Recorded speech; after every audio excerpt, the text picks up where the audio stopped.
Dans cette séance, on va réaliser une série d'exercices en relation avec l'immunité de l'organisme. Donc, on va commencer par le premier exercice. Définir les mots suivants. Micro-organisme, pathogène, infection et contamination. On va commencer par le premier terme, c'est-à-dire micro-organisme. Donc, les micro-organismes sont des êtres vivants, microscopiques bien sûr, qui occupent les différents milieux, à savoir l'eau, le sol et même les êtres vivants. Il y a quatre grands groupes, ou bien quatre types, les protozoaires, les bactéries, les champignons microscopiques et les virus. D'accord? Donc, pour les premiers, c'est-à-dire protozoaires, bactéries et champignons microscopiques, on peut trouver ces êtres vivants soit inoffensifs ou bien offensifs. Par contre, pour les virus, sont tous des micro-organismes parasites, pathogènes, c'est-à-dire qui peuvent engendrer toujours des maladies. Et on passe au deuxième terme, pathogène. Donc, pathogène, c'est celui qui provoque un danger et une maladie. Par exemple, les virus sont tous pathogènes. On peut trouver aussi des bactéries pathogènes, des protozoaires aussi pathogènes, des champignons microscopiques pathogènes. Donc, pathogène, c'est celui qui provoque un danger et une maladie pour le corps. Donc, maladie et danger.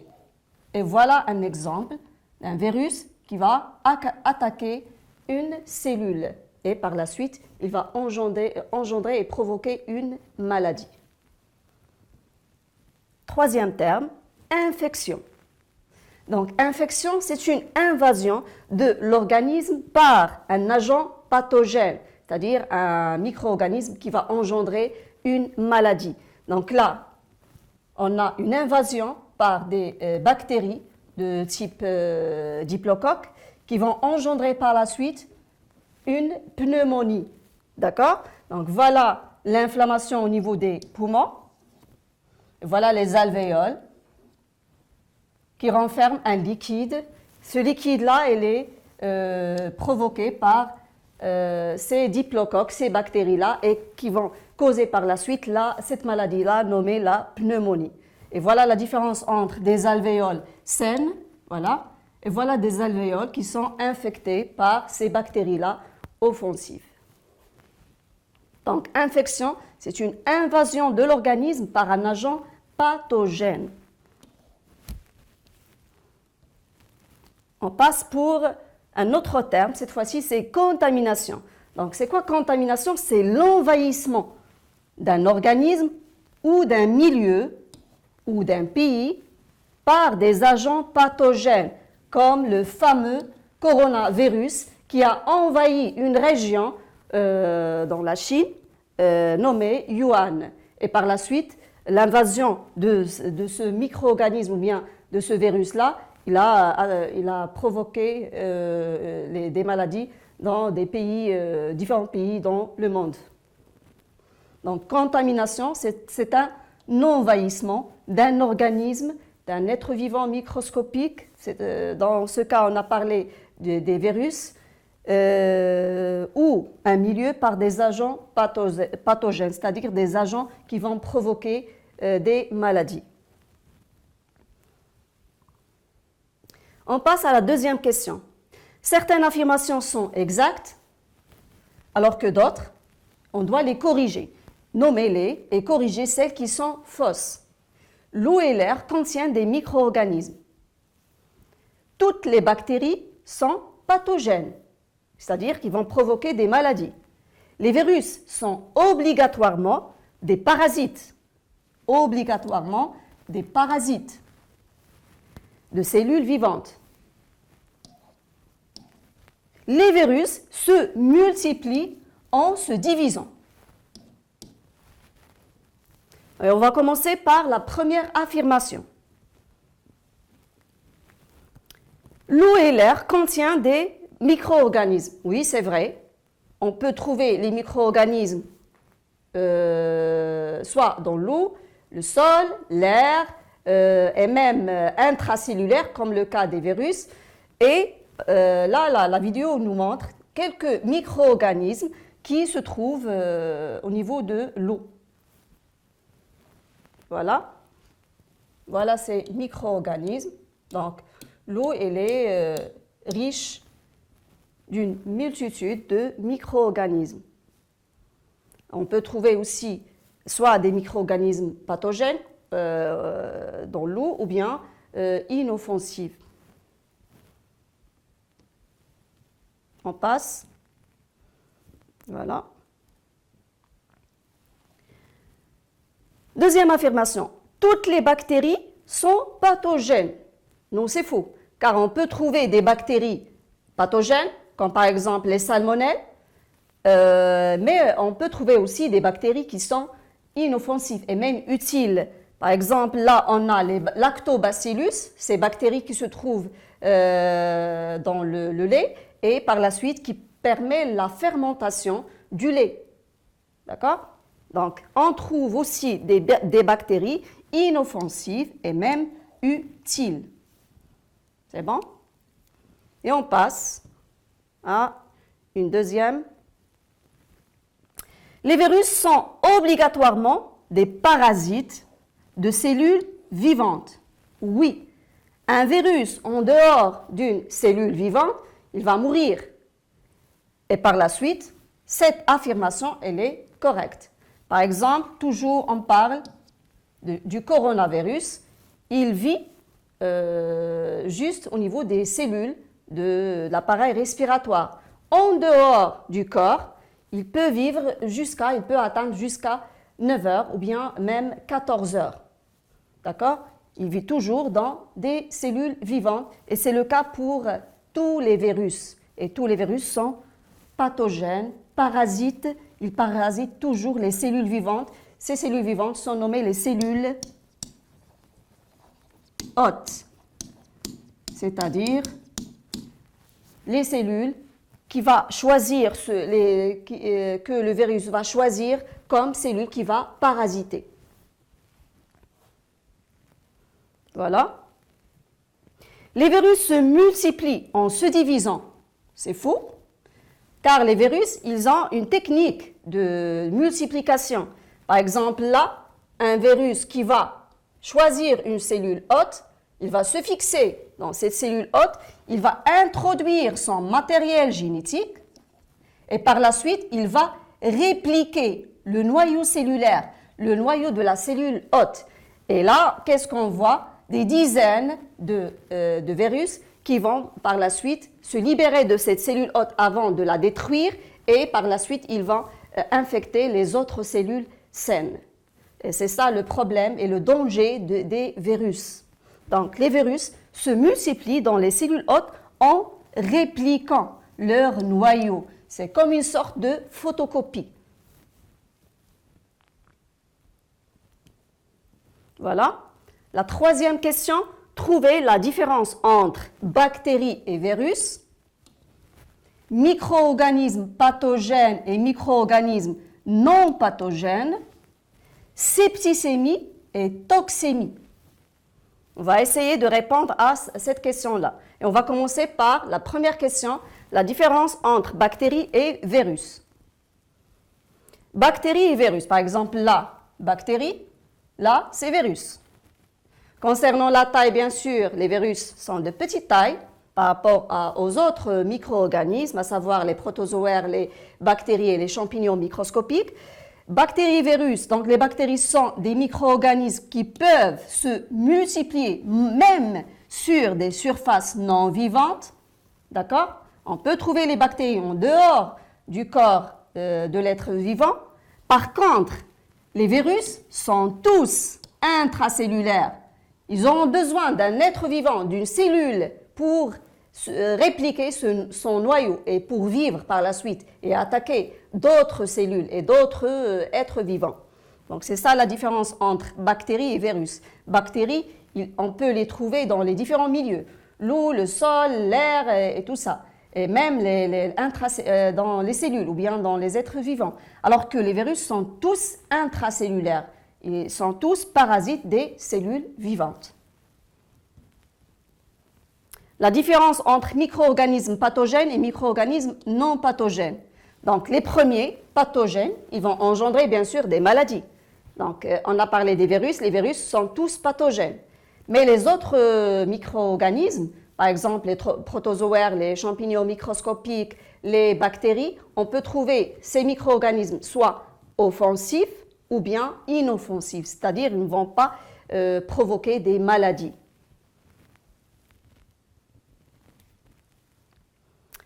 Toujours pour la troisième question, septicémie et toxémie. Quelle est la différence entre les deux? Une septicémie, c'est une infection généralisée de l'organisme qui est due à des micro-organismes pathogènes de type bactérien. Et la toxémie, c'est la libération des toxines. Voilà, toxémie, libération des toxines par des bactéries au niveau du sang. Je vais vous expliquer. Par exemple, si on prend le cas des bactéries salmonelles, une fois ils vont s'introduire dans l'organisme par alimentation, ces bactéries-là, ils vont se multiplier par division. D'accord? Chaque 20 minutes, une bactérie, une cellule mère qui va donner 2 cellules filles. Et ces 2 cellules filles, par la suite, pendant 20 minutes, ils vont donner 4 cellules, et ainsi de suite. Donc, c'est une multiplication rapide par division, et on parle de la septicémie. Et par la suite, ces bactéries-là, ils vont infecter la totalité de l'organisme. Pour la toxémie, on va prendre le cas du bacille tétanique. C'est une bactérie qui va provoquer le tétanos. C'est une maladie qui est très très grave et la bactérie, il va s'infiltrer par exemple à travers une plaie et c'est une bactérie qui est anaérobique, c'est-à-dire qu'il n'a pas besoin d'oxygène pour vivre et par la suite, il va rester sur place et il va libérer une toxine. Et cette toxine-là, il va se propager dans la totalité du corps à travers le sang. Donc voilà la différence entre toxémie, c'est la libération de toxines. Septicémie, c'est une infection généralisée de l'organisme par ces bactéries-là par multiplication rapide. On va passer maintenant à la quatrième question. Associer chaque terme à l'expression convenable. Et là, on a virus, levure, mycélium, bacille tétanique. Sporulation, sécrétion de toxines, bourgeonnement, prolifération à l'intérieur de la cellule. On va commencer par la première colonne. Virus. On va chercher là. Sporulation, non. Sécrétion de toxines, non. Bourgeonnement, non. C'est prolifération à l'intérieur de la cellule. On a parlé des virus et on a dit que les virus sont tous intracellulaires. Ils doivent se propager à l'intérieur de la cellule pour répliquer le noyau cellulaire et par la suite pour envahir d'autres cellules saines. Levure. Donc levure et mycélium, ce sont des champignons microscopiques. Pour les levures, ce sont des champignons microscopiques qui se multiplient par sporulation. D'accord? Par exemple, là, on a levure. D'accord? Et des bourgeons qui vont par la suite. Et voilà, on parle de bourgeonnement. Pour le mycélium, toujours ce sont des champignons microscopiques, mais ils vont se multiplier par, là j'ai commis une faute, pardon. Voilà. Je répète, pardon.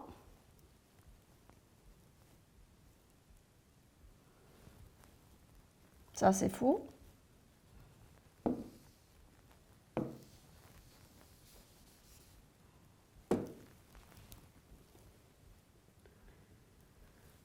Bon, maintenant pour la quatrième question. On passe maintenant à la quatrième question. Associer chaque terme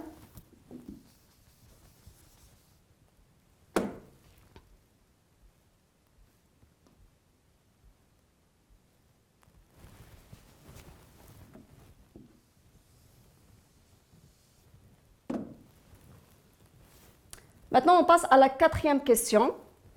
Associer chaque terme à l'expression convenable.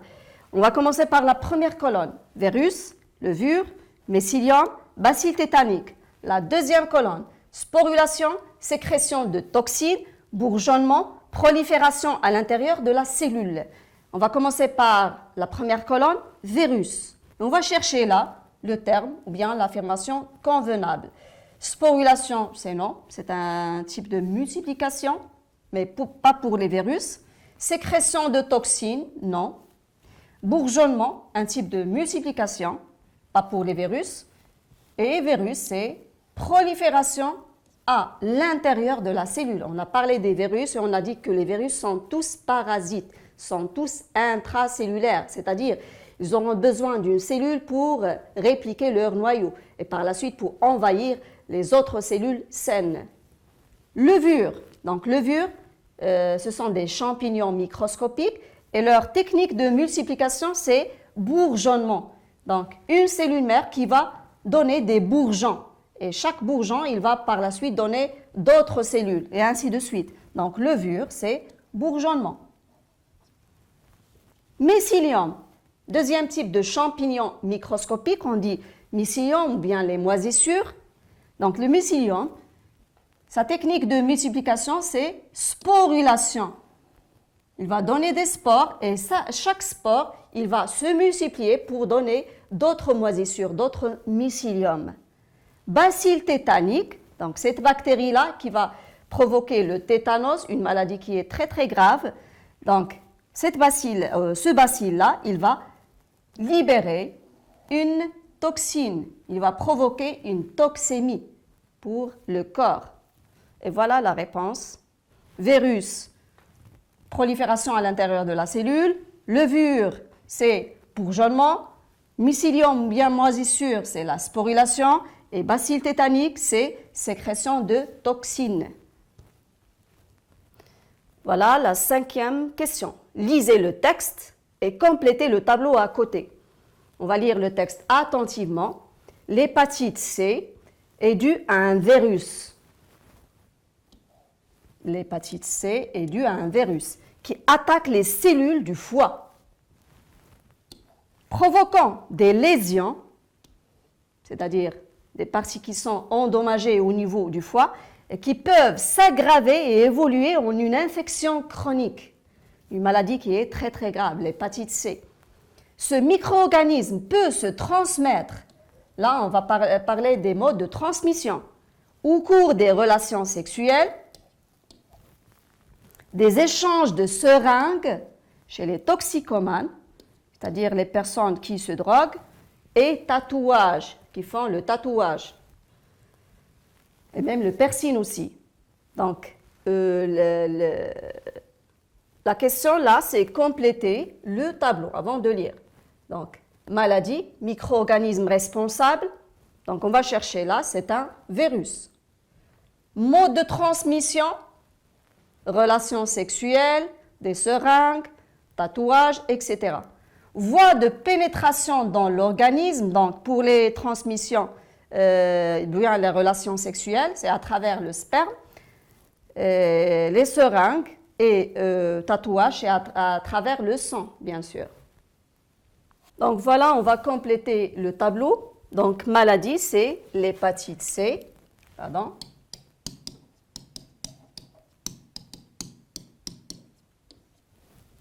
Micro-organisme responsable, c'est virus.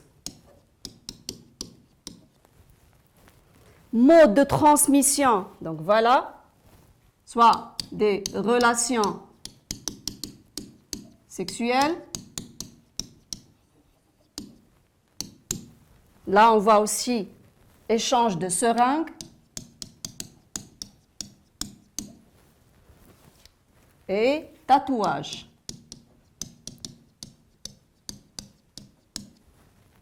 Voie de pénétration dans l'organisme, soit sperme, soit le sang aussi. Voilà. On passe au deuxième texte. Toujours une bonne lecture.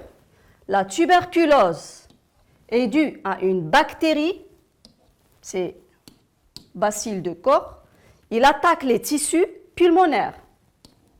La maladie se transmet par contact avec des sécrétions contaminées, des crachats. Les principaux symptômes, fièvre, toux persistante avec des glaires ou des crachats, pouvant contenir des traces de sang, amaigrissement et sueur nocturne, c'est-à-dire pendant la nuit. Donc la maladie, c'est la tuberculose.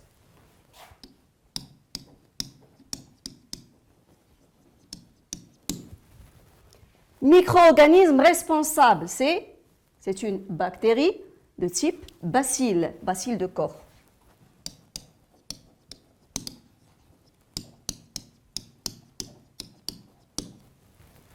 Mode de transmission, donc voilà, par des crachats,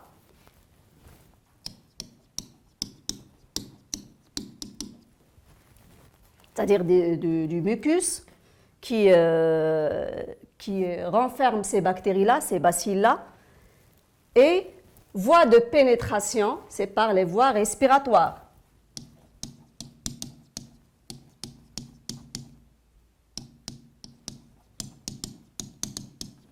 Voilà, donc maladie tuberculose, micro-organisme responsable, c'est bacille de Koch, mode de transmission des crachats, voie de pénétration dans l'organisme par les voies respiratoires. Voilà, c'est la tuberculose. Le troisième texte, l'amibiase est une infection parasitaire du gros intestin due à une amibe. Amibe, c'est un protozoaire appelé l'entamoeba dysenterie. Il cause la dysenterie amibienne. La transmission de la maladie se fait par voie digestive, directement par les mains sales ou indirectement par l'eau ou les aliments. Donc les mains sales, l'eau ou les aliments souillés de matière fécale, les déchets. Elle se traduit par des diarrhées chroniques, des douleurs abdominales, le bas du ventre. Donc la maladie, c'est l'amibiase.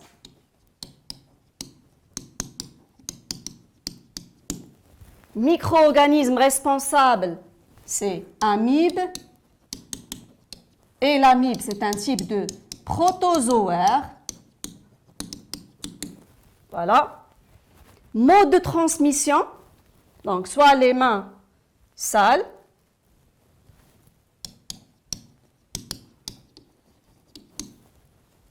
ou l'eau et aliments souillés de matière fécale, donc qui renferment des matières fécales, c'est-à-dire l'eau et les aliments sales.